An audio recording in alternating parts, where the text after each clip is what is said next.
महाराष्ट्र कौन सा शहर है जहां से हमें ये रिपोर्टें नहीं मिल रही कि मौलवी साहब मुसलमान लड़कियां आज गैर मुस्लिमों के साथ मुर्तद होकर के शादी कर रही, भाग रही हैं, मुर्तद हो रही हैं। किसी ने इंस्टाग्राम पर मोहब्बत के चंद मैसेज क्या भेज दिए, किसी ने व्हाट्सएप और फेसबुक पर दोस्ती क्या कर ली, प्यार और मोहब्बत के चंद बोल क्या बोल दिए कि हमारी मुसलमान बहन उसके साथ अपनी इज्जत और नामूस को तो लुटाने को तैयार है ही, अपने दीन और ईमान को भी बर्बाद करने को तैयार है। मेरे नबी की हदीस 100% बिल्कुल सही है। यबी यदीनहु बिअरज़िन मिनद दुनिया, अल्लाह के नबी ने फरमाया वो दौर ऐसा होगा कि दुनिया के चंद टकों के बदले इंसान अपने दीन का सौदा करेगा। बारिश का मौसम चल रहा,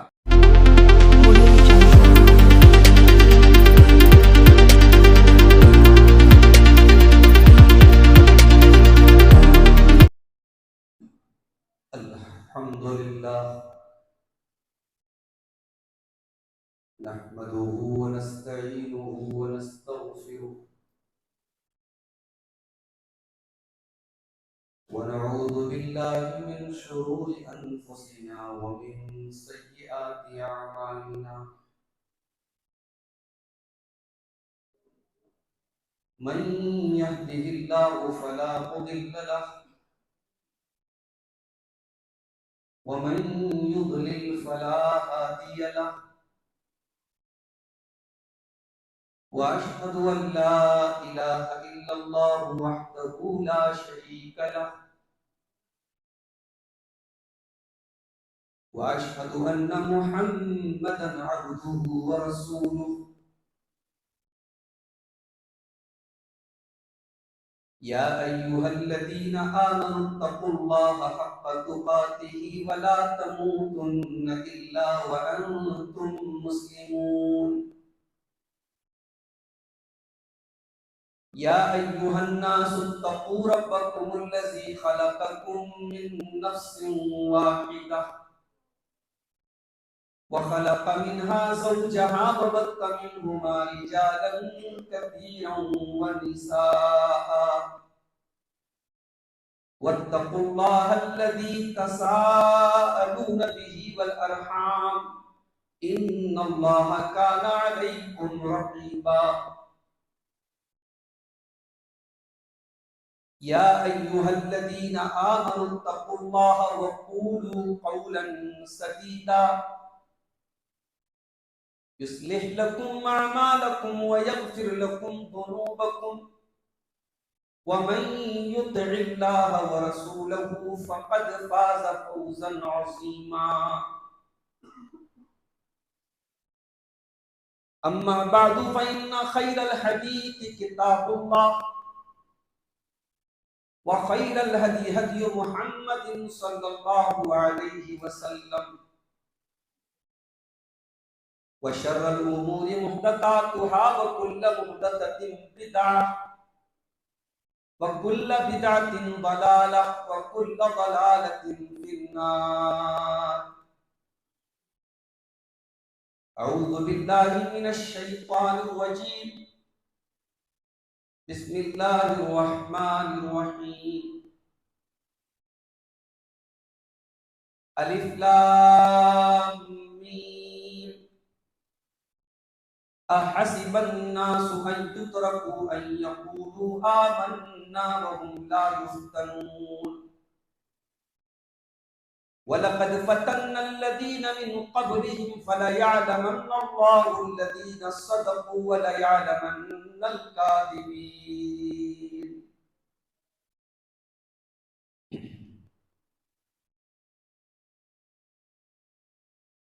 ईमान की दौलत खो बैठे, इस्लाम की अज़मत भूल गए। ईमान की दौलत खो बैठे, इस्लाम की अज़मत भूल गए। गैरों के फसाने याद रहे और अपनी हकीकत भूल गए।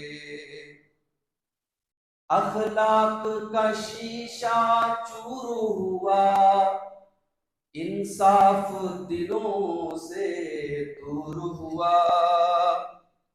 अल्लाह का शिकवा याद रहा और अपनी शरारत भूल गए। तूफान हवादिस में फंस कर जिल्लत का तमाशा देख लिया। अंदाज तगाफुल के सदके तूफान की अजियत भूल गए। होती है नमाजें अब भी तो दुनिया की निगाहों में, लेकिन एक सर को झुकाना याद रहा, सजदे की हकीकत भूल गए। मैदान अमल से दूर हुए, दौलत के नशे में चूर हुए। कुछ रंग तबीयत क्या बदला, इंसान की फितरत भूल गए। इस आलम हस्ती में असलम क्या जानिए क्या क्या होता है। इस आलम हस्ती में असलम क्या जानिए क्या क्या होता है। क्या कहिए क्या क्या याद नहीं, किस किस की हकीकत भूल गए। ईमान की दौलत खो बैठे, इस्लाम की अजमत भूल गए। गैरों के फसाने याद रहे और अपनी हकीकत भूल गए।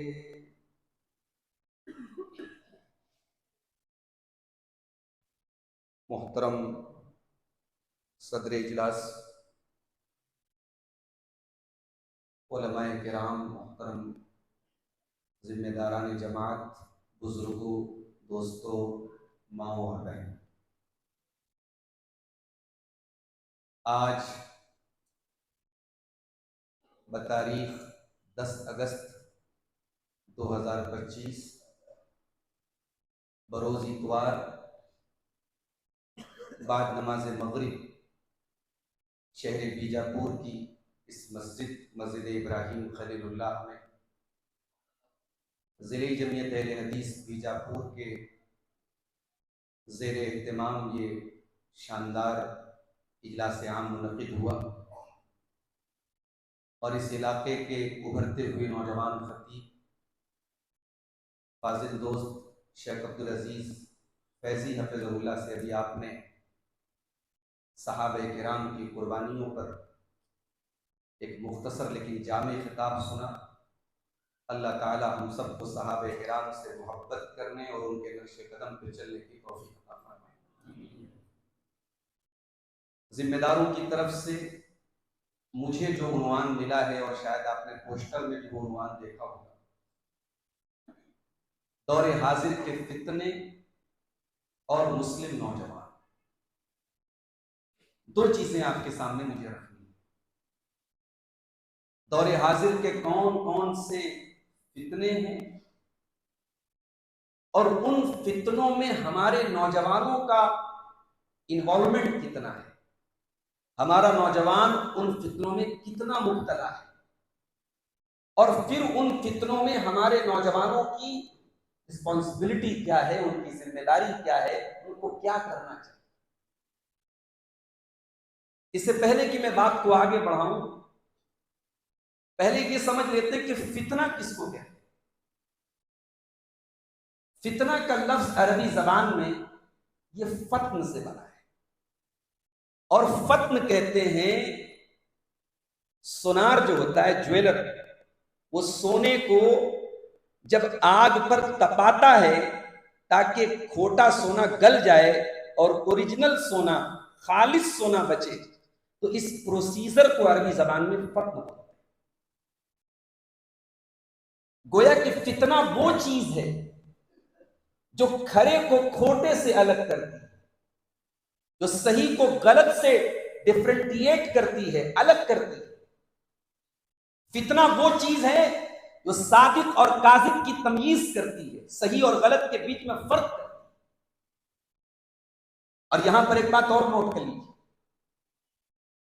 जरूरी नहीं है कि गलत काम ही फितना हो। कभी कभी बहुत अहम चीज, बहुत जरूरी चीज, बहुत इंपॉर्टेंट चीज भी फितना बन जाती है।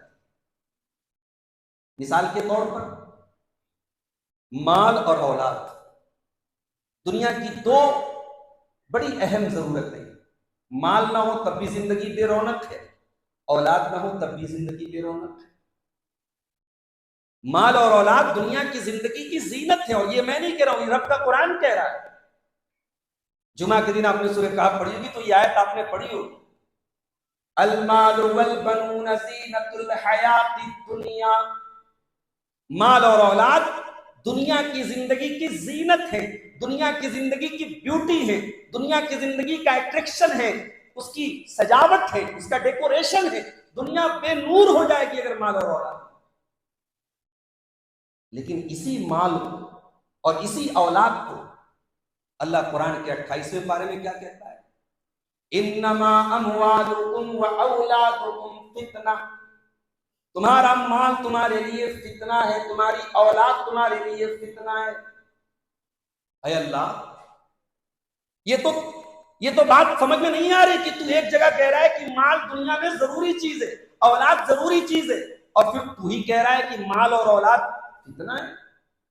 अल्लाह ने इसको थोड़ा सा और खोल दिया सूरह मुनाफिकून में, या अय्युहल्लज़ीना आमनू ला तुल्हिकुम अमवालुकुम वला औलादुकुम अन ज़िक्रिल्लाह।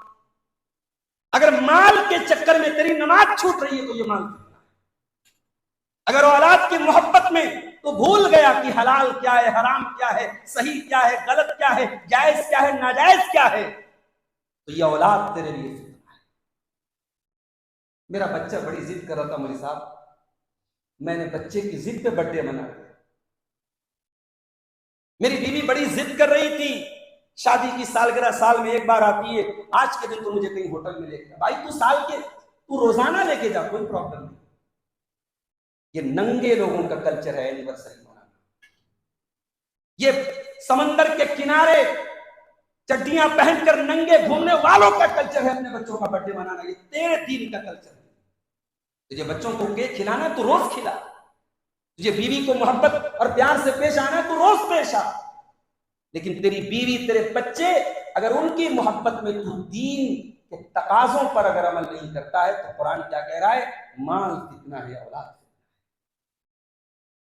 और ये बात भी याद रखिए मेरे प्यारे साथी, हम अहले ईमान हैं, हम मोहम्मद रसूलुल्लाह सल्लल्लाहु अलैहि वसल्लम के मानने वाले, हम पर तो और ज्यादा फितना है। भाई हमने उस दीन को कबूल किया है जो दीन अल्लाह का है। शैतान क्यों चाहेगा कि हम इस दीन पर कायम रहें?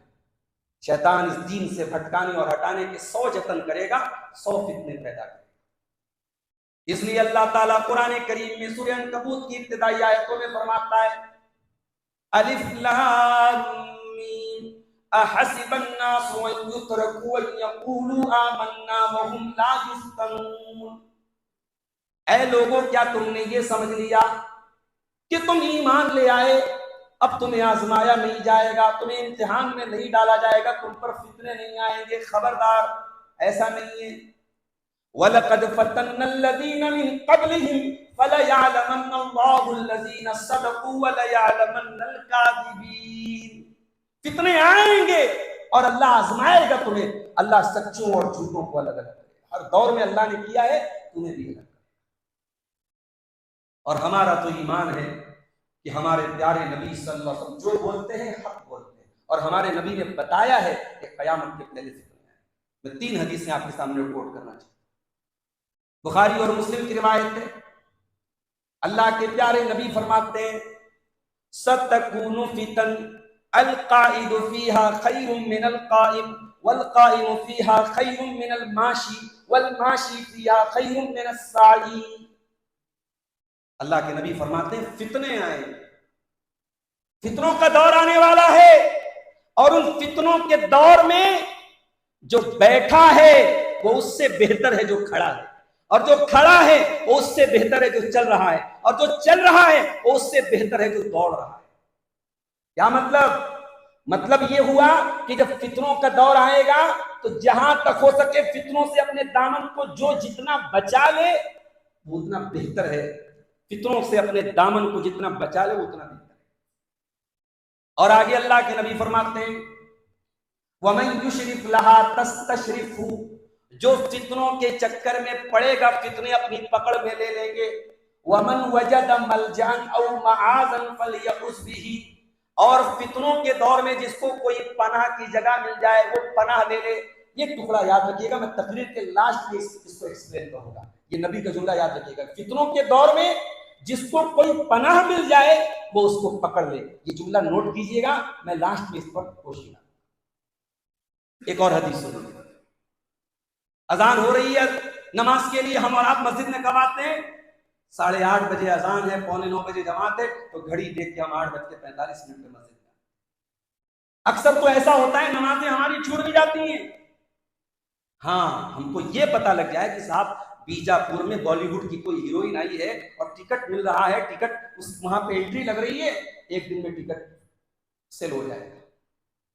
क्रिकेट मैच हो रहा है, इंटरनेशनल मैच हो रहा है, उस मैच के आने के पहले टिकट सोल्ड आउट हो जाते हैं, हाउसफुल हो जाते हैं।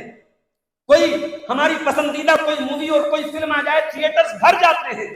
हम बुराइयों में आगे हैं और नेकियों में पीछे हैं। जरा नबी की हदीस सुनिएगा। अल्लाह के प्यारे नबी फरमाते हैं, सही मुस्लिम की रिवायत है और इस हदीस के रावी भी अबू हुरैरा रज़ियल्लाहु ताला अन्हु कहते हैं, अल्लाह के प्यारे नबी ने फरमाया, बादिरू बिल आमाली फितनन कक़ितलिल लैलिल मुस्लिम। ऐ मेरी उम्मत के लोगों, जब फितनों का दौर आ जाए तो अमल करने में जल्दी करना, नेकी करने में सबकत करना, नेकी करने में पीछे न रहना। इतने फितने पैदा हो जाएंगे कक़ितलिल लैलिल मुस्लिम, जैसे अंधेरी रात में कुछ नजर नहीं आता, सिर्फ अंधेरे के टुकड़े नजर आते हैं, ऐसे ही अंधेरा नजर आएगा, कोई रोशनी नजर नहीं आएगी। इतने बड़े बड़े फितने पैदा हो जाएंगे। युस्बिहुर रजुलु मुमिनन व युमसी काफिरा, सुबह को एक इंसान मोमिन होगा, शाम होते होते काफिर हो जाएगा। शाम को मोमिन होगा, सुबह होते होते काफिर हो जाएगा। 12 घंटे भी अपने ईमान को बचा नहीं पाएगा। इतना नाजुक दौर आ जाएगा। या अल्लाह, ईमान को 12 घंटे आदमी नहीं बचा पाएगा? क्या पुलिस के डंडे का डर होगा? क्या जालिम के जुल्म का डर होगा? क्या किसी से कोई कत्ल कर रहा होगा, कोई मार रहा होगा? नहीं, 12 घंटे ईमान क्यों नहीं बचा पाएगा? फरमाया, यबीउ दीनहु बिअरदिन मिनद दुनिया, इंसान इतना बड़ा लालची हो जाएगा, इतना बड़ा मालो दौलत के पीछे भागने वाला हो जाएगा कि दुनिया के चंद टकों के बदले अपने दीन का सौदा कर लेगा, अपने दीन को बेच डालेगा। दीन इतना हकीर हो जाएगा कि दुनिया के चंद टकों के बदले, और अब तो हम वो दौर देख रहे हैं, क्या बीजापुर, क्या कर्नाटक, क्या यूपी, क्या महाराष्ट्र, कौन सा शहर है जहां से हमें ये रिपोर्टें नहीं मिल रही कि मौलवी साहब मुसलमान लड़कियां आज गैर मुस्लिमों के साथ मुर्तद होकर के शादी कर रही, भाग रही हैं, मुर्तद हो रही हैं। किसी ने इंस्टाग्राम पर मोहब्बत के चंद मैसेज क्या भेज दिए, किसी ने व्हाट्सएप और फेसबुक पर दोस्ती क्या कर ली, प्यार और मोहब्बत के चंद बोल क्या बोल दिए कि हमारी मुसलमान बहन उसके साथ अपनी इज्जत और नामूस को तो लुटाने को तैयार है ही, अपने दीन और ईमान को भी बर्बाद करने को तैयार है। मेरे नबी की हदीस 100% बिल्कुल सही है। यबीउ दीनहु बिअरदिन मिनद दुनिया, अल्लाह के नबी ने फरमाया वो दौर ऐसा होगा कि दुनिया के चंद टकों के बदले इंसान अपने दीन का सौदा करे। बारिश का मौसम चल रहा है, इस मस्जिद तक आने के लिए आपने बड़ी परेशानियां झेली होंगी, और मुझे वो शेर याद आ रहा है कि टल न सकते थे अगर जंग में अड़ जाते थे, पांव शेरों के भी मैदान से ऊपर जाते थे। मस्जिद इब्राहिम खलीलुल्लाह तक आने के लिए आपको बहरे जुल्मात को भी अपने घोड़े दौड़ाने पड़े होंगे। मैं भी होटल से यहाँ तक आया तो इतना पानी, यहाँ के लोगों ने बताया मौलवी साहब मुसलमानों का इलाका है ना, आप दूसरों के इलाके में चले जाएं, साफ सफाई सुथराई मिलेगी। यहाँ ये भी होता है, अल्लाह हम सब पर रहम फरमाए। इलाके इलाके देख करके भी जो है तरक्की के काम होते हैं। अल्लाह हमारे हुक्मरानों को सही समझ अता फरमाए, हम दुआ ही कर सकते हैं। आप ये देखिए कि बारिश जब होती है और बारिश बहुत तेज हो रही हो, आपने खिड़की बंद कर दी, दरवाजे बंद कर दिए, लेकिन दरवाजे की जो सुराख होते हैं खिड़कियों के जो सुराख होते हैं, पानी की कुछ बूंदें, कुछ बौछारें तब भी अंदर आती हैं। आप कमरे में बैठे तभी मालूम हो जाता है बाहर बारिश हो। अब जरा नबी की हदीस सुनिए। उसामा बिन ज़ैद कहते हैं, सही बुखारी की रिवायत है, अशरफन नबी सल्लल्लाहु अलैहि वसल्लम अला कुतुम मिन अतामिल मदीना, अल्लाह के प्यारे नबी मदीना की एक पहाड़ी के ऊपर चढ़े। बारिश का मौसम था, बारिश हो रही थी। आपने फरमाया सतकून फितन, ऐ मेरे सहाबा फितने पैदा होंगे, फितने पैदा होंगे खिलाल बुयूतिकुम, और वो फितने तुम्हारे घरों के अंदर दाखिल हो जाएंगे। कमवाकिल कतरी, जैसे बारिश के कतरे तुम्हारे घरों के अंदर पहुंच जाते हैं, उसी तरीके से ये फितने तुम्हारे घरों के अंदर पहुंच जाएंगे। मेरे प्यारे भाइयों, 1400 साल पहले जब नबी ने ये हदीस सुनाई थी सहाबे किराम को, शायद ये हदीस उतनी क्लियर नहीं थी जितनी आज क्लियर हो रही है। आज हर घर में मोबाइल की शक्ल में, स्मार्टफोन की शक्ल में, सोशल मीडिया की शक्ल में हर घर में फितना मौजूद है। आप ये समझ रहे हैं आपकी जवान बेटी कमरे में अकेली सो रही है? नहीं नहीं, वो अकेली नहीं है, वो सोशल मीडिया पर हजारों लोगों के बीच में है। आपका बेटा कमरे में अकेला सो रहा है? नहीं, वो हजारों लड़कियों और औरतों के बीच में सो रहा है। ये फितने आज हर घर में दाखिल हो चुके हैं। इन फितनों ने हमारे घरों से शर्म हया और गैरत का जनाजा निकाल दिया है। तो फितने तो पैदा होंगे कयामत के पहले। अब कौन कौन से फितने होंगे, 1-1.5 घंटे की तकरीर में वो सारे फितने तो बयान नहीं किए जा सकते। मैं कुछ मोटी मोटी बातें आपके सामने बयान। फितनों को अल्लामा इब्न तैमिया बहुत जीनियस आलिम थे, उन्होंने कहा कि फितने 2 टाइप के होते हैं। अगर फितनों की हम कैटेगरी बनाएं, फितनों की अगर हम लिस्ट बनाएं तो 2 टाइप के फितने होते हैं। एक वो फितने होते हैं जिनका ताल्लुक शुबहात से होता है, जिनका ताल्लुक दीन सीखने से होता है, जिनका ताल्लुक अकीदे से होता है, और एक वो फितने होते हैं जिनका ताल्लुक शहवात से होता है। तो हम बारी बारी दोनों को देखेंगे, हम स्टेप बाय स्टेप देखेंगे। पहले हम उन फितनों को देखेंगे जो जिनका ताल्लुक शुबहात से है, जिनका ताल्लुक अकीदे से है, जिनका ताल्लुक इल्म से है, जिनका ताल्लुक नॉलेज से। उसमें सबसे पहला फितना शिर्क का फितना है। जी, इंसान कलमा पढ़ करके, ला इलाहा इल्लल्लाह पढ़ करके भी अगर शिर्क के रास्ते पे चला जाए, इससे बड़ा फितना क्या हो सकता है। ये वो फितना है, इब्राहिम खलीलुल्लाह अपने बच्चों के लिए दुआ कर रहे हैं, वह जुनूबनी व बनिया नाबुदल असनाम, आए अल्लाह मेरे बच्चों को तू बुत परस्ती से बचाना, मेरी औलाद को तू शिर्क से बचाना, मेरी औलाद के अंदर शिर्क का फितना ना होने देना। इतना बड़ा फितना है ये शिर्क का फितना कि सारी नेकियों को खा जाता है, सारे हज बर्बाद, सारे उम्रे बर्बाद, सारी नमाजें और रोजे मुंह पर मार दिए जाएंगे अगर दुनिया से इंसान शिर्क करके गया है, बगैर तौबा किए मर गया। वअन्नल मसाजिद लिल्लाहि फला तदऊ मअल्लाहि अहदा, मेरे बंदो सजदा करना सिर्फ अल्लाह का हक है, अल्लाह के सिवा किसी और के दर पे अपना सर न झुकाना, अल्लाह के सिवा किसी और को मुश्किल कुशा मानना, अल्लाह के सिवा किसी और को गरीब नवाज मानना, अल्लाह के सिवा किसी और को बंदा नवाज मानना, अल्लाह के सिवा किसी और को गौसे आजम मानना, मेरे भाइयों ये अल्लाह के साथ शिर्क नहीं तो और क्या है। ये इससे बढ़ के बेवफाई क्या होगी कि मुसलमान मस्जिद में आए और कहे इय्याका नअबुदु व इय्याका नस्तईन, ऐ अल्लाह हम सिर्फ तेरी ही इबादत करते हैं और तुझ ही से मदद मांगते हैं, और मस्जिद के बाहर निकले तो नारा लगाए या अली मुश्किल कुशा का, मस्जिद के बाहर वो नारा लगाए किसी और अल्लाह के बंदे को गरीब नवाज का लक़ब दे दे, मुश्किल कुशा का लक़ब दे दे, दस्तगीर का लक़ब दे दे। नहीं मेरे भाई, दुनिया का सबसे बड़ा फितना शिर्क है, और ये फितना इस उम्मत के अंदर पैदा होगा, ये पेशिन गोई भी जनाब मोहम्मद रसूलुल्लाह सल्लल्लाहु अलैहि वसल्लम ने फरमाई। आपने फरमाया ला तक़ूमु अस्साअतु हत्ता तल्हक़ क़बाइलु मिन उम्मती बिल मुशरिकीन, कयामत उस वक्त तक नहीं आएगी जब तक मेरी उम्मत के अंदर कुछ ऐसे कबीले पैदा न हो जाएंगे जो मुशरिकों के साथ मिल नहीं जाएंगे, वह हत्ता याबुदुल औसान, और मेरी उम्मत के अंदर भी बुतों की इबादत होगी। और ये बात नोट कर लीजिए कि बुत से मुराद सिर्फ पत्थर के बुत नहीं है, अल्लाह को छोड़ के किसी की भी इबादत की जाए वो बुतों की इबादत। इससे और क्लियर अल्फाज में सही मुस्लिम की एक रिवायत में अल्लाह के नबी फरमाते हैं, ला तकूम सातु, कयामत उस वक्त तक नहीं आएगी यहां तक के हत्ता तज़तरीबा अलया तो निसाई दौसिन हौल ज़िल खलसा, जब तक कबीले दौस की औरतें जुल खलसा नामी बुत का चक्कर न लगाएंगी। ये कबीले दौस कौन सा कबीला था? ये हजरत अबू हुरैरा का कबीला था। यमन के अंदर एक कबीला था अबू हुरैरा रज़ी अल्लाह ताला, उसी कबीले से ताल्लुक रखते। आज इंसान अपने खानदान की नाक बचा लेता है, अपने कबीले की इज्जत बचा लेता है, मगर अबू हुरैरा मैं कुर्बान जाऊं तेरे ऊपर, तू नबी की हदीसों का सच्चा हाफिज था।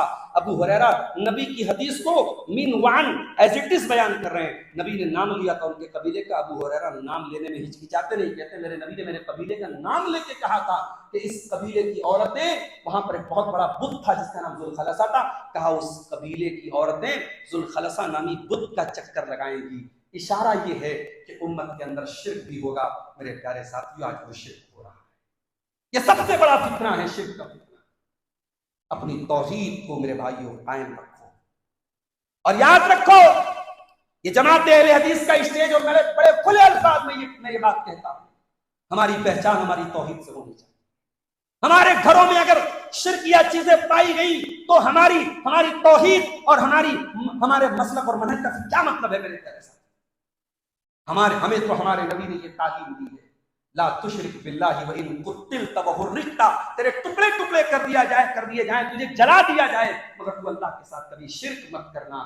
मेरे भाइयों, ठीक है बीमारियां आएंगी, परेशानियां आएंगी, मुसीबतें आएंगी, मगर ये सर अल्लाह के सिवा किसी और के सामने न झुके। आपके बच्चों की, आपके बीवी के गले में कभी तावीज और धागा ना आए। आपका ईमान अल्लाह की जात पर हो। आप इब्राहिम के मानने वाले हैं जो आग में भी गए तो हस्बी अल्लाह व निअमल वकील कह करके गए। आप मोहम्मद रसूलुल्लाह के मानने वाले हैं, जब गारे सौर में दुश्मन करीब पहुंच गया तो मेरे नबी ने अबू बकर सिद्दीक से कहा था, ला तहज़न इन्नल्लाह माना, ऐ अबू बकर घबराओ नहीं, अल्लाह हमारे साथ है। मेरे प्यारे साथियों, हमारी तौहीद इतनी मजबूत होनी चाहिए। और आगे बढ़िए, दूसरा बहुत बड़ा फितना जिसका ताल्लुक शुबहात से है, दीन के ताल्लुक से डाउट्स का पैदा होना। मौलवी साहब, कब्र में अजाब कैसे होता है?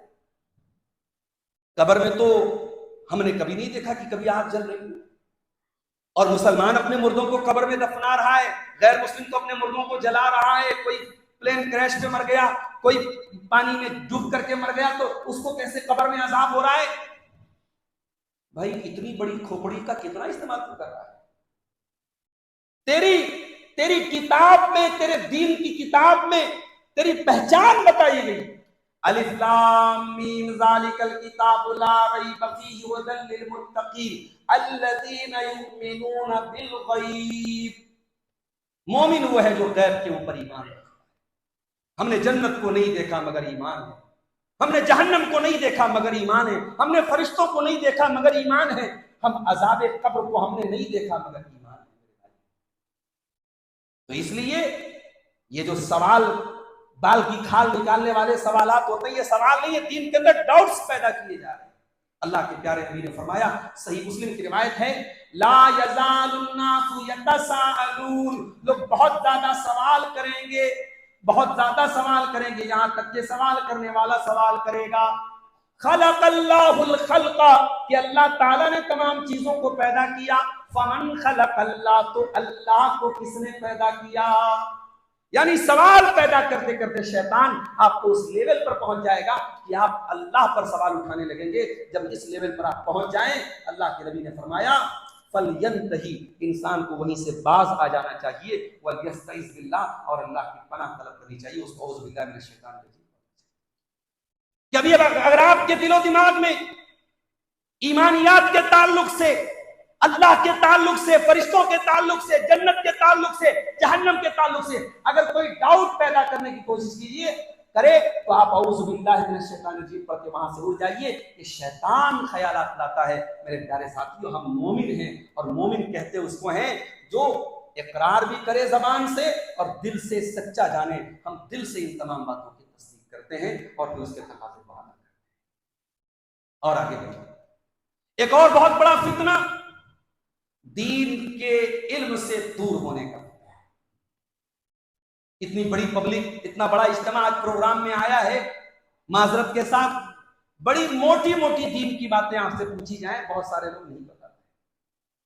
वजू का तरीका पूछा जाए, बहुत सारे लोग फेल हो जाएंगे। गुस्ल का तरीका पूछा जाए, बहुत सारे लोग नहीं बता पाएंगे। हत्ता के जनाजे की नमाज हम सब पढ़ते हैं, बेटा इस काबिल नहीं है कि अपने बाप का खड़े होकर के जनाजे की नमाज पढ़ सके। उससे पूछो कि जनाजे की नमाज में क्या पढ़ते हो, वो साइलेंट रहेगा। कितने लोग जनाजे की नमाज का तरीका नहीं। अपने दुनिया की चीजों में तो हम बहुत माहिर हैं, अपने बिजनेस और कारोबार के तो बहुत माहिर हैं, हम दीन के मामले में इतने ला इल्म क्यों है, इतने बेवकूफ क्यों है मेरे भाइयों।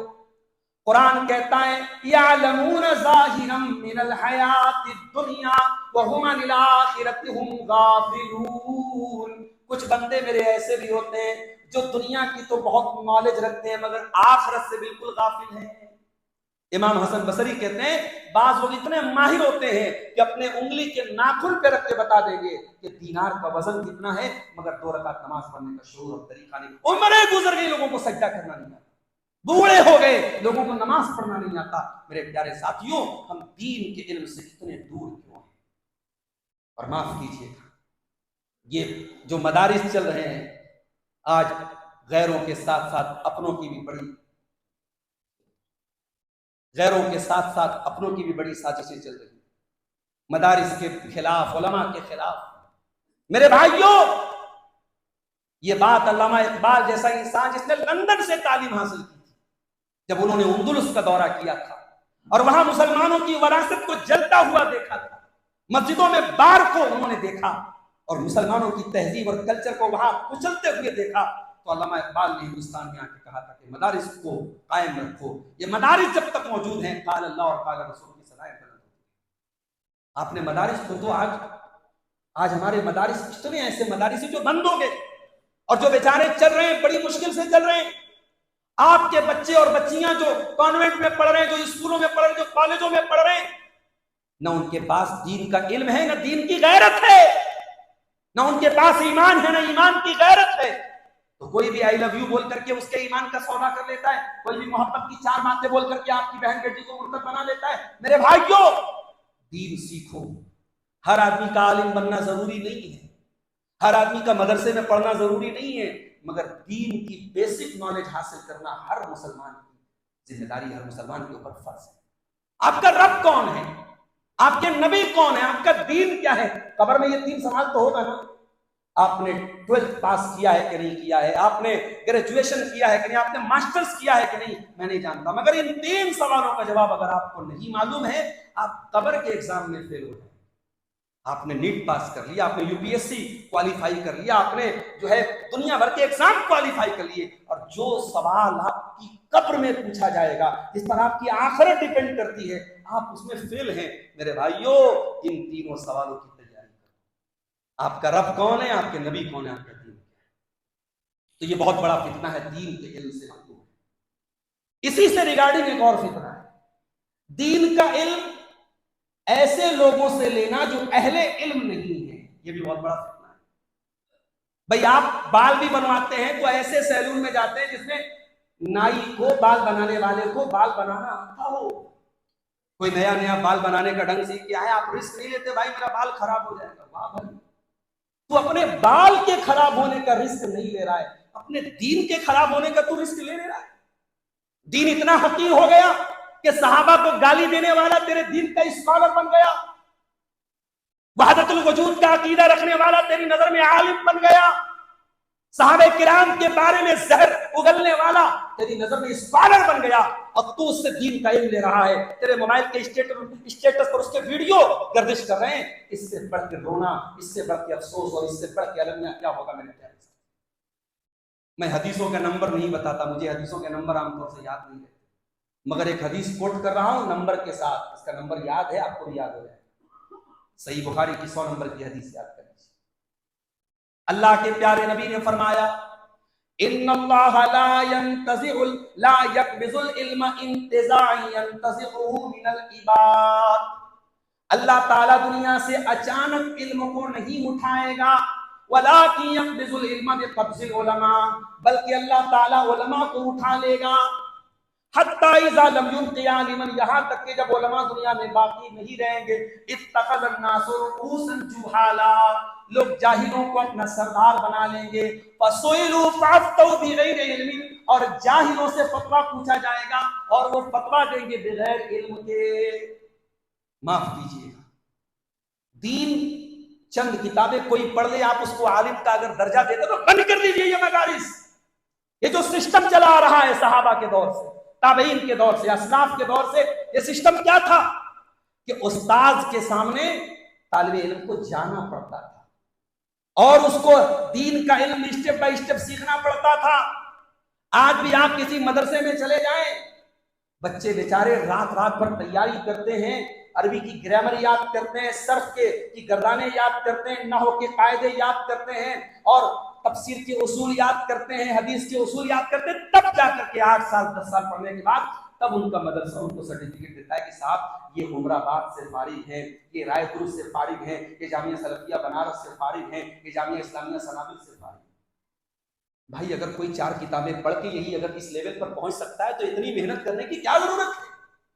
माफ करना मेरे भाई, आज अफसोस की बात है कि आज खास तौर से आपके साउथ इंडिया में मैं खास तौर से इस बात को महसूस कर रहा हूं, कर्नाटक, आंध्र और आपके जो है तेलंगाना में मैं इस फितने को महसूस कर रहा हूं कि आज उलमा को छोड़ करके कैमरे की चकाचौंध, स्टेज की चकाचौंध और अंग्रेजी के चंद भाई उलमा अगर अंग्रेजी सीखने पर आ जाए आपके ब्रदर्स सीख नहीं पाएंगे इंशाअल्लाह। आप क्या अंग्रेजी की धाक जमा रहे हो? कोई 4 लफ्ज अंग्रेजी का बोलने लगे बहुत बड़ा स्कॉलर बन गया, कोई हदीसों के कुरान के नंबर बताने लगा आयतों के बहुत बड़ा स्कॉलर बन गया, और आपने ये दर्जा दे दिया आलिम बैठा है और 4 किताबें पढ़ के कोई उसके सामने खुतबा दे रहा है। और ये बात याद रखिए, मैं ये नहीं कहता कि उलमा मासूम होते हैं, उलमा से गलतियां नहीं होती, उलमा से मिस्टेक्स होती हैं, मगर इन ब्रदर से मिस्टेक्स नहीं होती, इन ब्रदर से ब्लंडर्स होते हैं, ब्लंडर्स। और तारीख गवाह है कि जितने बड़े बड़े फितने हुए हैं इन गैर उलमा से पैदा हुए हैं।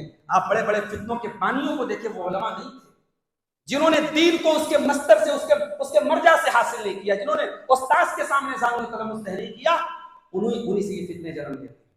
और ये भी याद रखिए कि ये जो गैर आलिम होते हैं इनकी पहचान ये होती है कहीं ना कहीं ये उलमा के खिलाफ बदसम करें। उलमा निकाह पढ़ाने का पैसा लेते हैं, उलमा दीन बेचते हैं, उलमा आपके दरमियान खिताब करते, खुतबा जुमा देने आते, वो पैसा लेते हैं। अल्लाहु अकबर। अगर उस आलिम ने 1 हफ्ता तैयारी करके आपकी मस्जिद में आके अपना पसीना बहा करके आधा घंटे का खुतबा दे दिया और आपने उसकी मेहनत की कदर करते हुए चंद पैसे दे दिए, तो वो आलिम दिन की तिजारत करने लगा। क्या सोच है भाई आपकी, क्या सोच है आपकी? इतना बड़ा प्रोग्राम आप करते हैं, टेंट वाले को पैसा देने में और कैमरे वाले को पैसा देने में और कुर्सी वाले को पैसा देने में आप ये नहीं कहते कि ये दीन बेच रहा है। और अगर वहां आलिम दीन कोई खतीब आया और उसने उसको अपने चंद पैसे अगर उस इज्जत अफजाई के तौर पे दे दिए, तो आप ये दुनिया को बावर कराते कि साहब वो दीन को बेच रहा है। अल्लाह अकबर। अपने उलमा की ऐसी नाकदरी न करो मेरे साथ। और आज मुझे बड़े अफसोस के साथ कहना पड़ता है, आज हमारे अहले हदीस नौजवान साहब वो किसको अपना आइडियल मान रहे हैं? इंजीनियर अली मिर्जा साहब को मान रहे हैं। बाद नौजवानों के बारे में सुना कि वो अपनी बाइक पर एक नंबर लिख के चल रहा है 2812। उसको मिर्जा साहब ने बताया कि बुखारी की ये हदीस का नंबर इसको याद कर। क्या है भैया इस हदीस में? बुखारी की 2812 नंबर की हदीस में क्या है? उस हदीस में ये है कि अल्लाह के प्यारे नबी ने हजरत अम्मार के बारे में कहा था, वही हाँ अम्मार तेरे ऊपर अल्लाह की रहमत हो, तक़्तुलुहुल फ़िअतुल बाग़िया। अम्मार को बागी जमात कत्ल करेगी। यदूनहुम इलल्लाह, अम्मार उनको अल्लाह की तरफ बुलाएंगे, व यदूनहु इलन्नार, और वो लोग अम्मार को जहन्नम की तरफ बुलाएंगे। मिर्जा साहब ने ये हदीस हमारे नौजवानों को रटा दी। 2812 नंबर की हदीस था बुखारी की। इस हदीस को बुनियाद बना के किसको बुरा भला कहा जा रहा है? हजरत मुआविया। और खुलेआम बुरा भला कहा जा रहा है। भाइयों, आपको मिर्जा साहब ने 1 हदीस का नंबर बताया, मैं 2 हदीसों का नंबर आपको और रटा रहा हूं, उसको रट लीजिए। उसी बुखारी में 2705 नंबर की हदीस भी रट लीजिए, उसका नंबर भी याद कर लीजिए। बुखारी की 2705 नंबर की हदीस में क्या है कि जब हजरत हसन रजी अल्लाह तआला अन्हु अपने वालिद हजरत अली की शहादत के बाद जब उनको लोगों ने खलीफा मुंतखब किया, वो खलीफा हुए, बहुत बड़ा लश्कर लेकर के वो आगे। एक तरफ हजरत मुआविया का लश्कर, एक तरफ हजरत हसन का लश्कर, आमने सामने जंग होने वाली है। हजरत मुआविया हजरत अम्र बिन आस से कहते हैं कि ऐ अम्र बिन आस, अगर ये दोनों जमात आपस में लड़ती रहेगी, मन ली बेनिसाइल मुस्लिमीन, मुसलमानों की औरतों का क्या होगा? मर्द कटते चले जाएंगे, औरतें बेवा हो जाएंगी। मनली भी अतफाल, मुसलमानों के बच्चों का क्या होगा? मुसलमानों के बच्चे यतीम हो जाएंगे, उनकी औरतें बेवा हो जाएंगी। ऐ अम्र बिन आस, ये सिलसिला रुक जाना चाहिए, ये सिलसिला खत्म हो जाना चाहिए। हजरत मुआविया ने हजरत हसन के पास पैगाम भेजा कि ऐ हसन, आओ ये झगड़ा खत्म करते हैं, सुलह कर लेते हैं। हजरत हसन ने कहा ठीक है, मैं भी सुलह करने को तैयार हूं। हजरत मुआविया ने कहा जो कंडीशन लगाना चाहो मैं हर कंडीशन के लिए तैयार हूं। सुलह होती है, और जब हजरत हसन सुलह कर लेते हैं तो हदीस के रावी इमाम हसन बसरी कहते हैं कि तब मुझे अल्लाह के नबी की वो हदीस याद आई। अल्लाह के नबी ने अपने नवासे हजरत हसन का हाथ पकड़ के कहा था, मेरा ये बेटा सरदार है, अल्लाह ताला इसके जरिए मुसलमानों की दो बड़ी जमातों में सुलह कराए। मेरे भाइयों, 2812 नंबर की हदीस याद करने वालों को 2705 नंबर की बुखारी की यह हदीस क्यों याद नहीं आती? अगर नऊजुबिल्लाह हजरत मुआविया बागी थे और जहन्नम की तरफ बुला रहे थे, अगर 2812 नंबर की हदीस का यही मतलब आप लेते हो, तो फिर ये हदीस तो बता रही है कि हजरत हसन ने सुलह कर लिया उनसे। कुरान कहता है जो बगावत करे बागी से किताल करो, बागी से जंग करो, जब तक बागी सरेंडर ना कर दे उसे जंग करते रहो। बागी से सुलह करने की तालीम नहीं दी है इस्लाम में, और हजरत हसन तो सुलह कर रहे हैं। एक बात। दूसरी बात, आप ये बता रहे हैं कि हजरत मुआविया रज़ियल्लाहु ताला अन्हु की जमात जहन्नम की तरफ बुला रही है, और यहाँ अल्लाह के नबी क्या कह रहे हैं? दोनों जमात मुसलमान की होगी, और इस सुलह की तारीफ कर रहे हैं अल्लाह के नबी। इसका मतलब ये हुआ कि 2812 नंबर की हदीस का जो तो मतलब बता रहा है इंजीनियर अली मिर्जा, वो मतलब गलत है। तो हजरत मुआविया को बदनाम करने के लिए उस हदीस का गलत मतलब बता रहा है, क्योंकि हम सिर्फ एक हदीस के मानने वाले नहीं, हम तमाम हदीसों को सामने रख करके कोई स्टैंड बनाते। तो फिर क्या मतलब है 2812 नंबर की हदीस का? आप शरह पढ़ो मेरे भाई, आपने पढ़ा नहीं, आपको हदीस दिखा दी गई, आपने इंटरनेट पर हदीस का तर्जमा देख लिया, आप हजरत मुआविया को लान तान करने लगे। इस हदीस की शरह में हाफिज इब्न हजर ने लिखा और उलमा ने लिखा कि इस हदीस का मतलब ये नहीं कि हजरत मुआविया नौजुबिल्लाह जहन्नमी है या जहन्नम की तरफ बुला रहे हैं। और ये बात याद रखो, अभी हमारे उत्तर प्रदेश का एक मौलवी सलमान नदवी, उसने हजरत मुआविया को खुलेआम इस उम्मत का फिरौन करार दिया। अली मिर्जा जैसे फितरों को आज प्रमोट करने का नतीजा यह है कि सलमान नदवी जैसे खबीस और गलीज लोग आज हजरत मुआविया रज़ियल्लाहु ताला अन्हु के बारे में इस तरीके की बुरी जुबान इस्तेमाल कर रहे हैं। और अभी उसका जो है कोई खिताब चल रहा था फेसबुक पर, किसी उसके मुरीद ने लिखा शेखुल अरब वल अजम, सलमान नदवी को शेखुल अरब वल अजम लिखा गया। शेखुल अरब वल अजम माय फुट। मैं ऐसे लोगों को जूते के नोक पर रखता हूं जो मेरे नबी के सहाबा किराम के बारे में बुरी जुबान। मेरे भाइयों, आप दीन किससे ले रहे हैं?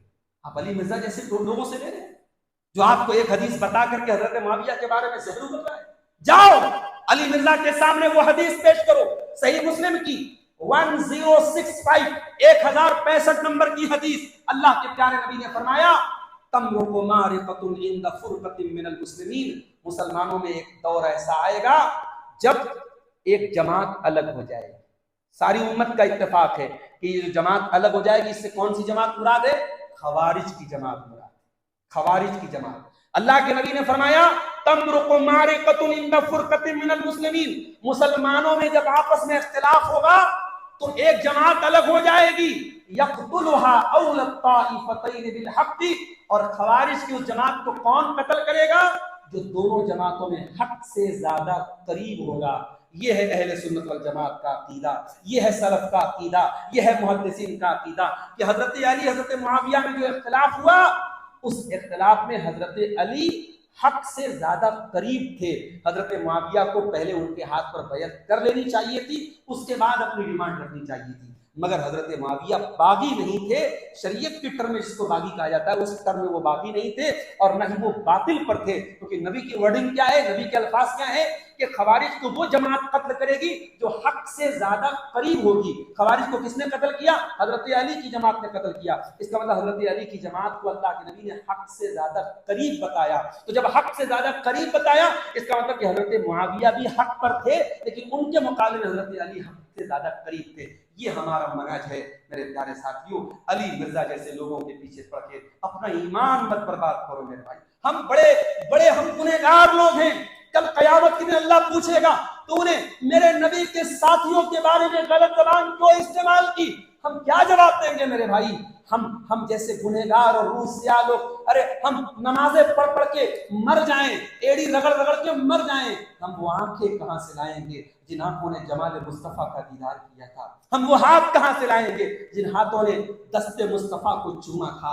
हम वो लब कहां से लाएंगे जिन लबों से उन्होंने रसूल अकरम से गुफ्तगू की थी? हम वो कान कहां से लाएंगे जिन कानों ने शब मेरे रिसालत से अल्लाह के नबी से हदीसों को सुना था? मेरे प्यारे साथियों, कयामत तक मुत्तकी आएंगे, परहेजगार आएंगे, नमाजी आएंगे, सहाबी कोई नहीं हो सकता। सहाबियत ये कोई ऐसी चीज नहीं है जिसको इंसान अपने टैलेंट से हासिल कर सके। अल्लाह को जिसको सहाबी बनाना था वो बन चुके।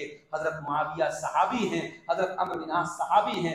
कम से कम इसका लिहाज रखो, सहाबी हैं। उनके बारे में अपनी जबान को गंदा इस्तेमाल करने के पहले मेरे भाई रुक जाओ। आप किसी से भी दीन ले रहे हैं। डॉक्टर इसरार साहब डॉक्टर इसरार साहब की कुरान पर बड़ी गहरी नजर थी। अच्छा, बाकी जो इतने बड़े बड़े उलमा जिनकी जिंदगियां कुरान और हदीस पढ़ने में गुजरी उनकी कुरान पे नजर नहीं थी। ये डॉक्टर इसरार साहब, इनका क्या पैगाम था? ये एक तो वहदतुल वजूद के कायल थे। वहदतुल वजूद का मतलब समझते हैं आप? वहदतुल वजूद का मतलब ये है कि सारी कायनात अल्लाह ही है। नऊजुबिल्लाह, ये माइक भी अल्लाह है। तो जब सारी कायनात अल्लाह है तो पत्थर के आगे सजदा करने वाला भी अल्लाह को सजदा कर रहा है, तो फिर क्या उसको मुशरिक कहना तो भाई गलत हो गया? तो वो अल्लाह ही की इबादत कर रहा है। इससे गंदा, इससे गलत अकीदा क्या हो सकता है?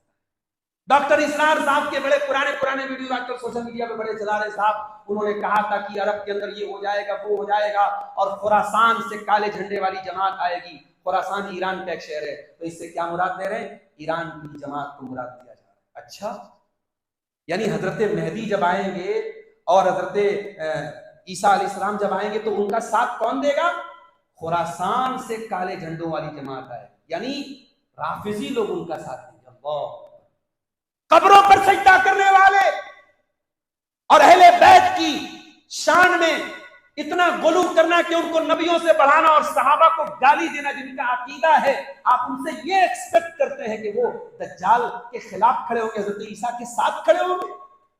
अहले हदीसो, अगर तुम ये अकीदा रखते हो कि कोई राफिजी हजरत ईसा के साथ खड़ा हो सकता है, कोई सहाबा को गाली देने वाला हजरत मेहदी के साथ खड़ा हो सकता है, तो जाओ तुम्हें अपने अकीदे और अपने नजरिए और अपने मुनहज को पढ़ने। कब्रों पर सजदा करने वाले और कब्र परस्ती करने वाले, इनको कोई हीरो बना के पेश करे, और सारे अरब, मैं ये नहीं कहता कि अरब के लोग दूध के धुले हैं, बहुत वहां भी बुराइयां हैं, मगर डॉक्टर इसरार साहब ने जो उनके वीडियोस में जो बताया गया, जो उन्होंने उम्मत को एक नजरिया दिया कि सारी बुराइयां अरब के अंदर है, और साहब जो आखिरी दौर में हजरत ईसा अलैहिस्सलाम आएंगे तो उनका साथ कौन देंगे? ये इंडिया पाकिस्तान का जो ये खित्ता है, ये जो बर्रे सगीर का इलाका, यहां से उनका साथ दिया जाएगा। ये गप और बकवास के अलावा कोई बात नहीं है। मेरे प्यारे साथियों, दीन को उलमा से हासिल करो, दीन को उलमा से। वक्त ज्यादा हो रहा है, अब आइए हम अगले स्टेप की तरफ बढ़ते हैं। मैंने बताया था शुबहात के साथ एक दूसरा फितना होता है, शहवात का फितना, ख्वाहिशात का फितना, और उसमें सबसे बड़ा फितना क्या है? शर्मगाह। आपको तसव्वुर नहीं कर सकते आप कि आपकी कौम और आपके नौजवान जिनाकारी में किस लेवल तक पहुंच चुके हैं। मेरे प्यारे साथियों, आप तसव्वुर नहीं कर सकते। इंस्टाग्राम और स्नैपचैट की मैसेजिंग होटलों के कमरों पर जाकर खत्म हो गई। आपको अंदाजा नहीं कि नौजवान नस्ल कहां जा रही। मेरे नबी ने, जिनकी तालीम यह है कि आप इतने बाइफत बनिए, अल्लाह के नबी ने फरमाया, मैं यज़मन ली मा बैन लहियहि व मा बैन रजलैहि अज़मन लहुल जन्नह। दो चीजों की गारंटी दे दो, जन्नत की गारंटी। एक ज़बान की गारंटी दे दो, एक शर्मगाह की गारंटी। मेरे नबी को मालूम था आखिरी जमाने में शर्मगाह के फितने बहुत ज्यादा पैदा होंगे। आपने फरमाया इन्न मिम्मा अख्शा अलैकुम, मुझे जिस बात का तुम्हारे बारे में डर है, मिन शहवातिल गय्यि फी फुरूजिकुम व फी बुतूनिकुम, दो चीजों का तुम्हारे बारे में डर है, एक शर्मगाह के फितनों का डर है, पेट के फितनों का डर है। शर्मगाह के फितने बहुत ज्यादा होंगे और पेट के फितने बहुत ज्यादा होंगे। मेरे भाइयों, अपनी नौजवान नस्ल को ज़िना से बचाओ, सही वक्त पर शादी करो, ये जहेज का लेन देन बंद करो, ये बारात का सिस्टम बंद करो, ये मंगनी की रस्म बंद करो, गरीबों पर रहम खाओ। आज गरीब बेटियां उम्रें निकल रही हैं, उनकी शादियां नहीं हो रही हैं। मेरे प्यारे साथियों, निकाह को आसान करो। अल्लाह के प्यारे नबी सल्लल्लाहु अलैहि वसल्लम फरमाया इज़ा खतबा इलैकुम मिम्मन तर्ज़ौना दीनहु व खुलक़हु, जब तुम्हारी लड़की के लिए, तुम्हारी बेटी के लिए ऐसा रिश्ता आए कि तुम लड़के के दीनदारी और लड़के के अखलाक से मुतमईन हो, सेटिस्फाइड हो, तो अपनी लड़की की शादी कर दो। और अगर ऐसा नहीं करोगे तो जमीन में फितना फैलेगा और फसाद। और आगे बढ़िए, इस दौर का एक बहुत बड़ा फितना बेहयाई का फितना है। क्या छोटा, क्या बड़ा, क्या मर्द, क्या औरत, क्या आलिम, क्या जाहिल।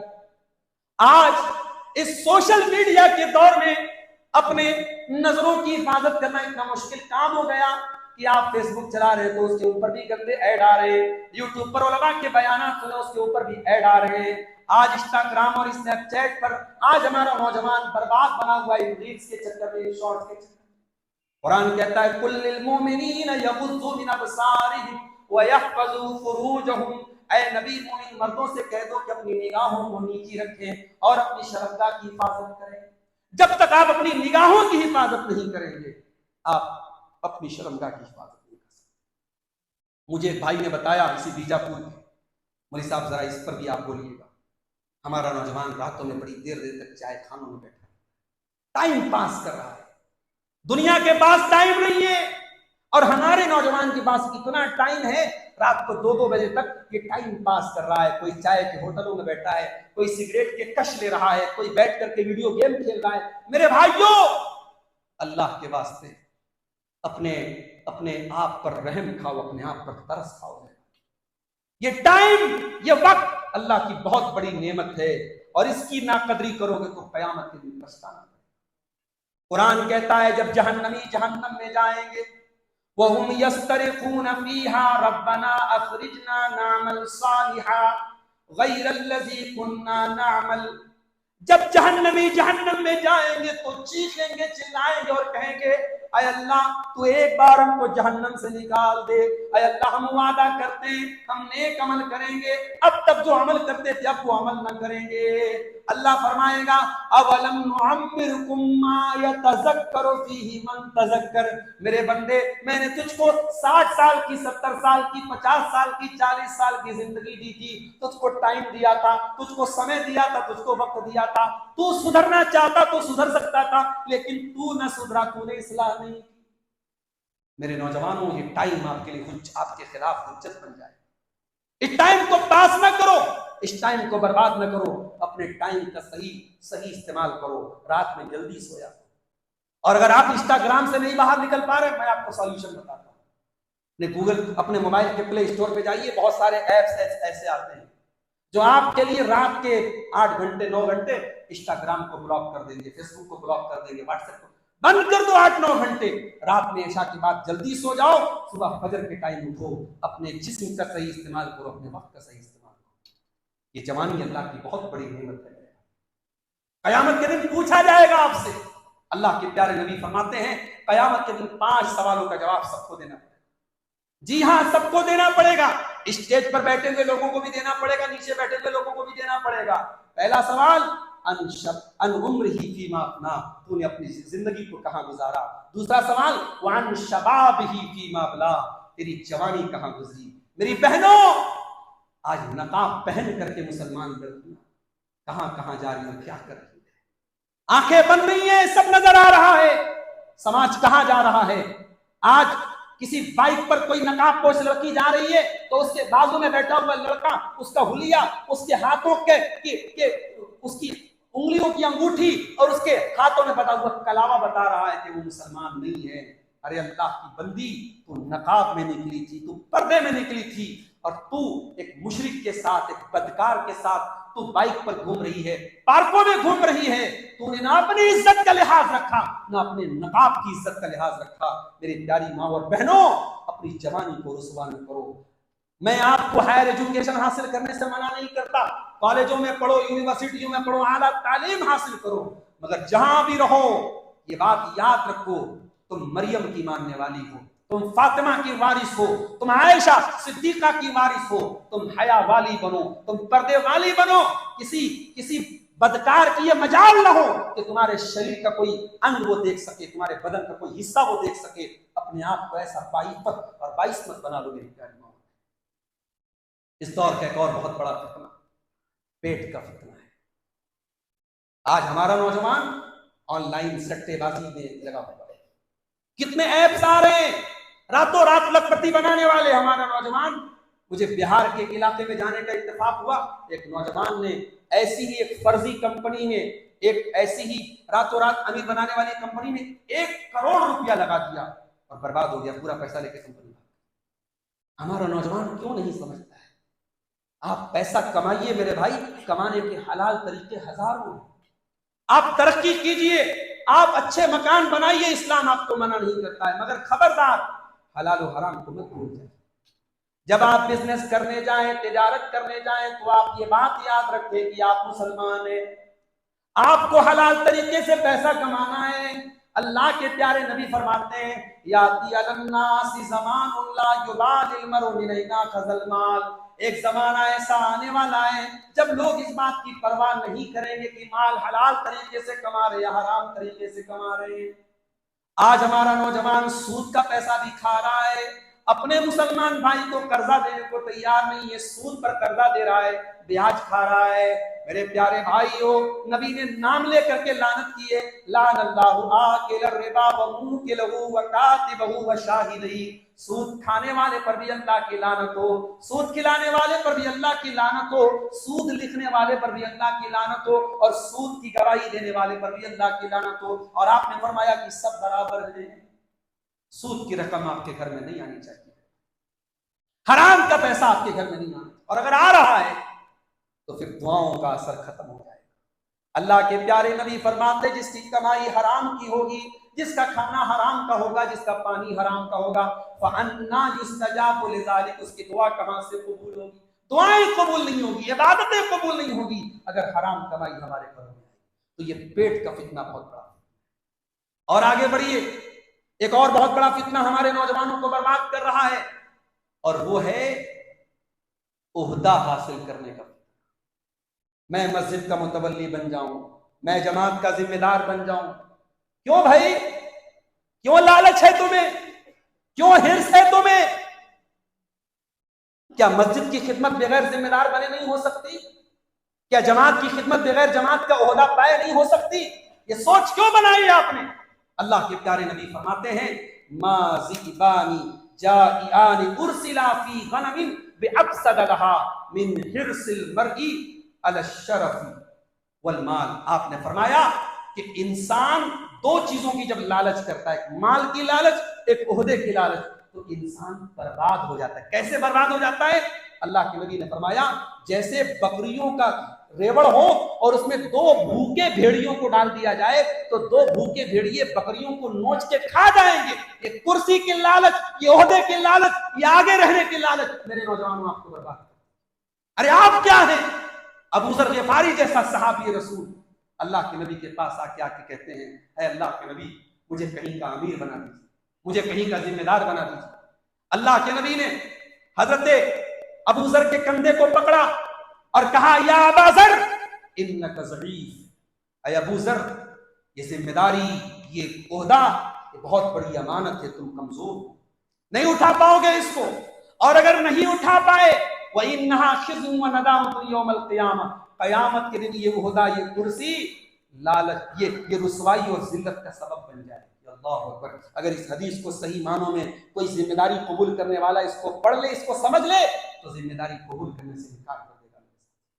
खबरदार, ये कांटों भरा रास्ता है, अपने आप को इस रिस्क में और खतरे में न डालो मेरे नौजवानों।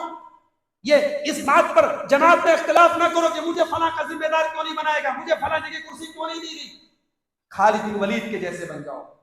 खालिद बिन वलीद इस्लामी तारीख के बेहतरीन कमांडर थे, इतने बेहतरीन कमांडर थे, जिस फौज के कमांडर होते थे वो फौज हारती नहीं थी। मुसलमानों के दिमाग में एक नजरिया और एक अकीदा पैदा होने लगा कि खालिद बिन वलीद को हमारा कमांडर बना दिया जाए, हम जंग जीत जाएंगे। हजरत उमर बहुत जीनियस आदमी थे, उन्होंने देखा कि मुसलमानों का अकीदा कमजोर हो रहा है, मुसलमान खालिद बिन वलीद के ऊपर डिपेंड हो रहे हैं। उन्होंने उनको माजूल कर दिया, उनको माजूल कर दिया और उनकी जगह किसको कमांडर बनाया? हजरत मुआज इब्न जबल को बनाया, गालिबन अगर मेरी याददाश्त धोखा नहीं खा रही। अबू उबैदा ने जर्राह को बनाया। और जब उन्होंने खत लिख करके भेजा कि मैं कमांडर इन चीफ बना रहा हूं हजरत अबू उबैदा ने जर्राह को, हजरत खालिद बिन वलीद ने जर्रा बराबर कोई शिकायत नहीं। कहने वालों ने कहा कि खालिद बिन वलीद, आप कल तक कमांडर थे, कोई कमी नहीं थी, कोई ऐब नहीं था, आपको आपके ओहदे से हटा दिया गया, आपको कोई शिकायत नहीं कर। कोई शिकायत नहीं, मैं कल भी अल्लाह के लिए लड़ रहा था, आज भी अल्लाह के लिए, मैं कल कमांडर की हैसियत से लड़ रहा था, आज अबू उबैदा की फौज के अदना सा सिपाही बन के लड़ूंगा। मेरा काम दीन की खिदमत करना है। ये क्यों जमातों में इख्तिलाफ पैदा हुआ है? ये क्यों एक दूसरे के खिलाफ दिलों में कदूरतें पाल के हम बैठे हैं? मेरे भाइयों, सहाबा किराम की कुर्बानियों पर अभी आपने एक तकरीर सुनी है। सहाबा ने अपने नफ्स की भी कुर्बानी दी, अपनी आना की कुर्बानी दी। अपनी आना की कुर्बानी दो, इस ईगो को दिल से निकालो, इस आना को दिल से निकालो। मैं बड़ा नहीं, जमात और मनहज का काम होना चाहिए, मिल्लत का काम होना चाहिए, तौहीद का क़याम होना चाहिए, शिर्क व बिदअत का खात्मा होना चाहिए। ये सोच अपनी बनाओ मेरे नौजवान। हजरत मुआविया रज़ी अल्लाह तआला अन्हु, हजरत अली का इख्तिलाफ चल रहा था, जंग हो रही थी। उसी दौरान रूम के बादशाह ने खत लिखा हजरत मुआविया, कहा कि हमें पता चला है कि आपने अली के हाथ पर बैयत नहीं की है, आप अली के खिलाफ हैं, आप हमारे फेवर में आ जाइए, हम दोनों मिल करके अली का मुकाबला। हजरत मुआविया नऊजुबिल्लाह, अगर उनके दिल में नफ्स की अगर ख्वाहिशात की अगर पैरवी वो करते और नफ्स के पैरोकार होते तो रूम के बादशाह का इतना बेहतरीन ऑफर वो कबूल कर लेते।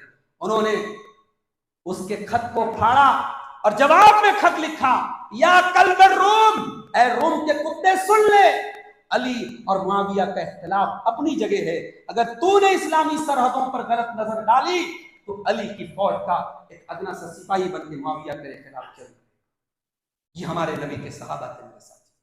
आज माल की और ओहदे की हिर्स आज हमें बर्बाद कर रही है। मेरे नौजवानों, ये बहुत बड़ा फितना है, इससे अपने दामन को बचाओ। अब आखिरी हम टॉपिक पर आते हैं कि फितनों को आपने सुन लिया, बेहयाई का फितना भी मौजूद है, वक्त की बर्बादी का फितना भी मौजूद है। उसमें एक बड़ा फितना, उसको नोट कर लीजिए, उसको जोड़ लीजिए, नशे का भी फितना है। अब आपका नौजवान, हमारा नौजवान सिर्फ नशा नहीं कर रहा है, नशे में भी जिद्दत पैदा कर रहा है। किस किस चीज का नशा कर रहा है आप सोच नहीं सकते। अभी मेरा बच्चा बीमार था, मैं हॉस्पिटल में गया तो कोई जांच लिखी थी डॉक्टर ने, तो उसमें मरीज को जो है, बच्चे को जांच के पहले सुलाते हैं, नींद में वो जांच करते हैं। तो उसने कोई सिरप लिखा जिससे नींद आती है। तो जब मैं मेडिकल स्टोर में वो सिरप लेने गया तो मेडिकल वाले ने मुझसे पर्चा मांगा। मैंने कहा भाई ये सिरप दे दो, ये नाम मुझे मालूम है। उसने कहा नहीं साहब, आपको पर्चा, डॉक्टर का प्रिस्क्रिप्शन देना पड़ेगा। मैंने कहा क्यों? कहा कि ये नींद की दवा, इसमें नशा होता है, बहुत सारे लोग नशा करते हैं, नींद की दवाओं का नशा करते हैं। मुझे बताने वालों ने यहां तक बताया कि ये बदन पे लगाने वाले जो बाम होते हैं, आयोडिक्स होता है, जंडू बाम वगैरह होते हैं, इसको ब्रेड में लगा के खाते हैं, उसका नशा करते हैं। आप तसव्वुर नहीं कर सकते कि नौजवान नस्ल किस किस चीज का नशा करे। और सबसे खतरनाक नशा सोशल मीडिया का नशा है। और आपको यह लगता है कि आप बड़े होशियार हैं, आपसे स्मार्ट आपका स्मार्टफोन है। उसे खूब पता है, अगर आपको इंस्टाग्राम पर कोई वीडियो पसंद आया और आपने उसको अपने किसी दोस्त को भेजा, इंस्टाग्राम समझ गया कि अच्छा इसको नाच गाने वाला वीडियो पसंद है। अब आप जब इंस्टाग्राम खोलेंगे उसी से मुताल्लिक वीडियो आपके सामने आएगा। आप जो सुनेंगे, ये लोग जो बोलते हैं ना हमारे मोबाइल पर गंदे वीडियो आ रहे हैं, माजरत के साथ माफ कीजिएगा, गूगल का अपना डाटा ये कहता है कि ऐड आपके इंटरेस्ट की बेस पर आता है। आपको जो पसंद है उस हिसाब से आपको अगर फ्रिज लेना है, मिसाल के तौर पे आपने अगर अपने मोबाइल पर एक बार भी फ्रिज सर्च कर लिया तो आप जहां भी खोलेंगे फ्रिज का ऐड आपको आएगा, तो ऐड भी आपके इंटरेस्ट के हिसाब से आता है। मेरे प्यारे साथियों, आज सोशल मीडिया का नशा, मोबाइल का नशा आज हमारे नौजवानों की आंखें बर्बाद कर रहा है। रातों में वो रातों को देर तक जागते हैं और सुबह 10 बजे 11 बजे उनकी सुबह होती है। उम्मत का वो कीमती टाइम, जिस टाइम के लिए नबी ने दुआएं की थी, अल्लाहुम्मा बारिक उम्मती की बुकुरिहा, वो टाइम आज गैर कौम के बच्चे उठ करके जॉगिंग कर रहे हैं, एक्सरसाइज कर रहे हैं, दौड़ लगा रहे हैं। हमारा नौजवान सोया हुआ है, रातों में वो चिकन फ्राई खा के मस्त मलाई वाली चाय मार के 2 बजे रात में सोया है, इंस्टा और स्नैपचैट देखते हुए सुबह 10-11 बजे उसकी सुबह होती है। मेरे प्यारे नौजवान साथियों, ये नशा, अरे नशा ही करना है तो अल्लाह के दीन का नशा, अल्लाह की मोहब्बत का नशा अपने अंदर पैदा करो। जो नशा सहाबे किराम के अंदर था, जो नशा इस उम्मत के असलाफ के अंदर था, अल्लाह के दीन के लिए मर मिटने का नशा था, मेरे भाइयों वो नशा अपने अंदर पैदा करो। अब तकरीर के आखिरी पॉइंट पर मैं आता हूं, हमारी जिम्मेदारी क्या है। अब मैं वो हदीस आपको याद दिला रहा हूं। मैंने शुरू में एक हदीस पढ़ी थी, अल्लाह के रसूल ने फरमाया कि फितनों के दौर में अगर आपको पनाह लेने की कोई जगह मिल जाए तो आप पनाह हासिल कर लीजिए। आपके उलमा आपको जब बताते हैं कि अली मिर्जा से बचो, आप डॉक्टर इसरार अहमद की गुमराहियों से बचो, आप तौहीद हाकिमियत का नारा लगा करके उम्मत के अंदर फसाद बर्पा करने वाले फितना परवरों से बचो, तो आपको लगता है कि आपके उलमा बड़ी तल्ख बातें कर रहे हैं, बड़ी कड़वी बात कर रहे हैं। ये उलमा इन फितनों के दौर में आपके लिए पनाह की जगह है, इनको थाम लो मेरे भाई, अपने उलमा को थाम लो, उलमाए रब्बानी को थाम लो, जो कुरान और हदीस का सही माना बयान कर रहे हैं, जिनका कोई फायदा नहीं है मगर वो बयान कर रहे हैं, उन उलमा से जुड़ जाओ मेरे प्यारे साथियों। पहला काम। और दूसरा काम क्या करना है, फितनों के दौर में अगर आपको मजबूत रहना है तो कुरान करीम से भी अपना ताल्लुक मजबूत। डेली आप आधा घंटा निकालो कुरान की तिलावत के लिए, कुरान पर तदब्बुर के लिए, कुरान की तफसीर को समझने। क्यों? वक़ाल अल्लज़ीना कफ़रू लौला नुज़्ज़िला अलैहिल कुरआनु जुमलतन वाहिदा कज़ालिका लिनुथब्बित बिही फुआदक वरत्तलनाहु तरतीला। ऐ नबी, ये काफिर कहते हैं कि कुरान इकट्ठे क्यों नहीं उतरा। ऐ नबी, हमने कुरान को धीरे धीरे उतारा है ताकि कुरान के जरिए आपके दिल को मजबूत कर दें। कुरान वो किताब है जिससे नबी के कलेजे को, नबी के दिल को मजबूत किया गया। फितनों का दौर है, आपके दिल को भी मजबूती की जरूरत है, कुरान के जरिए आपका दिल मजबूत होगा। और तीसरा काम क्या करना है, नोट कर लो मेरे भाइयों, फितनों के दौर में इबादत पर तवज्जो, इबादत में कोई गफलत नहीं होनी चाहिए। हय्या अला सलाह की आवाज आए। मैं कल परसों गुलबर्गा में था, एक दुकान के बाहर बड़ा अच्छा एक स्टिकर लगा हुआ था कि नमाज के वक्त हमारी दुकान बंद रहेगी, माजरत के साथ आप लोग हमारी मजबूरी को समझें और उसी शेड्यूल के हिसाब से आप हमारी दुकान पे आए। मुझे बड़ा अच्छा लगा कि ये मिजाज होना चाहिए हमारा कि हमारी दुकान से बढ़ के हमारे लिए नमाज है, नमाज से बढ़ के हमारी दुकान नहीं है। मेरे प्यारे साथी, कुरान कहता है रिजालुल ला तुलहीहिम तिजारतुन वला बैउन अन जिक्रिल्लाह। मेरे मुत्तकी बंदे वो हैं जिनका कारोबार और जिनका लेन देन उनको नमाज से गाफिल नहीं करता है, वो नमाज के टाइम नमाज पढ़ते हैं। फितनों के इस दौर में नमाज की पाबंदी करो मेरे भाई, नवाफिल की पाबंदी करो, इबादतों का एहतमाम करो, बच्चों को नेक बनाओ, बीवी को नेक बनाओ, घर वालों की जिम्मेदारी पर तवज्जो दो। अल्लाह के प्यारे नबी ने फरमाया अल इबादतु फिल हर्ज कहिजरतिन इलैया।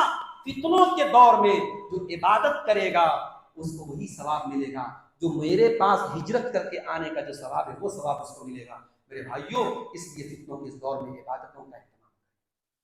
चौथा काम क्या करना है हमें, फितनों के इस दौर में हमें और आपको दुनिया किस चीज के पीछे भाग रही है उसके पीछे नहीं भागना है, हमें यह देखना है कि सही क्या है।